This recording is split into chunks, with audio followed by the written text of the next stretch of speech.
उस्ताद जी इसकी स्टार्टिंग का मसला है, ये तो सेट कर दे। अच्छा ठीक है, आप बैठे, मैं कर देता हूँ। ये फंस गया सीएम।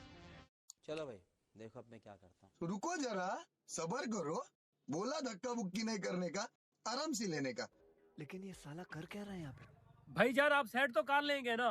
वाह पागल, मैं ऐसा बना दूंगा आप पहचान भी नहीं पाएंगे। सब्र करो। रोम रोम भाइयों, सिस्टम पार देंगे।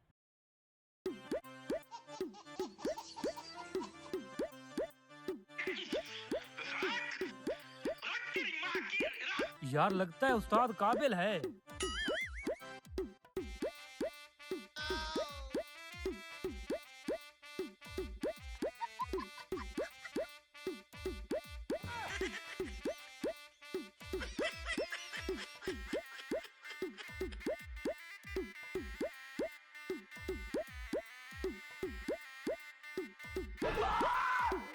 क्या मसला है? सारा मोटरसाइकिल भी खोल लिया, अभी भी स्टार्ट नहीं हो रही। काफी देर हो गई है, मुझे लगता है हमारी बाइक तैयार हो गई है। चलो उस्ताद जी हमारी बाइक सेट हो गई है। 5 मिनट सब्र करें भाईजान। भाईजान इसको छोड़े, हमारी बाइक किधर है? भाईजान ये आपकी वाली है। इसका और सामान किधर है? भाईजान वो पड़ा है।